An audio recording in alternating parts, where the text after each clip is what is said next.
Hello friends, कैसे आप सब लोग and thanks for watching my channel. Friends, इस वीडियो में हम एडवांस्ड एंजाइम टेक्नोलॉजीज़ के बारे में डिस्कस करेंगे।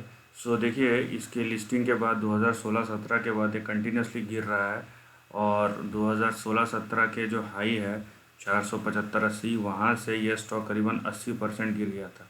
ठीक है, 90 रुपये पे आ गया था और अभी जो आपको देखने मिल रहा है आप उसको बाउंस बैक बोल सकते हैं, क्योंकि ये जब तक ये स्टॉक जो है अपना पुराने लेवल्स के पास या इसको क्रॉस करके इसके ऊपर ट्रेड नहीं करता तब तक नया ट्रेंड शुरू नहीं होगा। तो ये अभी जो हो रहा है ये आप बाउंस बैक या इससे ज़्यादा हुआ तो रीबाउंड बोल सकते हैं फ़िलहाल। तो हम देखेंगे यहाँ पे हमको क्या लेवल एक्सपेक्ट करने चाहिए और किस तरीके से यहाँ पे हमको अप्रोच करना चाहिए।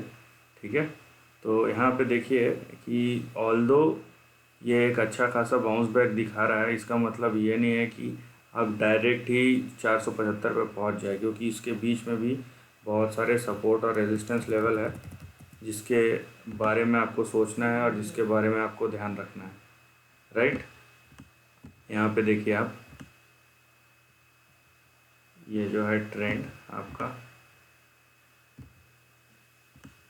ठीक है, यहाँ पे आपका सपोर्ट, ये आपका ये देखिए मल्टीपल लेवल्स है जो आपको ध्यान रखने हैं यहाँ पे।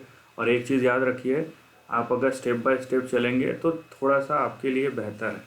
ठीक है, इसका मतलब ये नहीं है कि आप रिस्क को समझते नहीं हैं या मतलब आप थोड़े से घबराते हैं, ऐसा कुछ नहीं है यहाँ पे। यहाँ पे बात यह है कि रिस्क को समझने वाली बात है और one step at a time हम चलेंगे। यहाँ पे एक चीज़ जो है, आपको ये लाइन थोड़ा सा ऊपर होगा यहाँ पे और यहाँ पे ये इस तरीके से होना चाहिए। अभी देखिए जो करेंट प्राइस है वो एग्जैक्टली अभी रेजिस्टेंस लाइन के पास है 267.13। अगर ये 268 के ऊपर सस्टेन होता है तो ये जो 267.13 ये आपका सपोर्ट बन जाएगा। ठीक है, और इसके नीचे जो अगला सपोर्ट आएगा वो आएगा 228, 228 के नीचे 209 और 209 के नीचे आपका आएगा 147। ये आपके सपोर्ट लेवल से जो आपको ध्यान रखना है। ऊपर की तरफ अब देखिए यहाँ पे जो पहला आपका टारगेट या रेजिस्टेंस लेवल आएगा वो 315 और उसके ऊपर गया तो 362, 362, उसके ऊपर गया तो 441 और उसके ऊपर गया तो आपका जो बड़ा रेजिस्टेंस या बड़ा टारगेट 478। आप देख रहे हैं यहाँ पे मल्टीपल सपोर्ट नीचे की तरफ और मल्टीपल रेजिस्टेंस है। तो आप अगर ये सोच भी रहे हैं कि ये ऊपर तक जाएगा क्योंकि ये फार्मा सेक्टर से कहीं ना कहीं रिलेट करता है, तो इसमें कोई हर्ज नहीं है, गलत नहीं है। लेकिन ऐसा है कि आप हर एक लेवल यहाँ पे जब आपको पता है कि ये आपके इम्पोर्टेंट रेजिस्टेंस लेवल है तो आप उस लेवल के पास आके अगर उस टाइम पे मार्केट को थोड़ा सा एनालाइज करते हैं, देखते हैं कि मोमेंटम किस तरफ है, और जैसे ही लेवल्स मान लीजिए यहाँ 315 के पास आया और यहाँ पे दिख रहा है कि ऊपर जाएगा तो 320-25 पे जैसे ही आया अब अपना स्टॉप लॉस ट्रेल कर दीजिए। तो कम से कम आपका जो कमाया हुआ जो भी मुनाफा है वो अगर आप निकालना नहीं चाहते तो कम से कम उस पर ट्रेल करके आप ये तो मेक श्योर कर सकते हैं ना कि यहाँ पे नुकसान नहीं होगा। तो इस तरीके से आप one step at a time चलिए।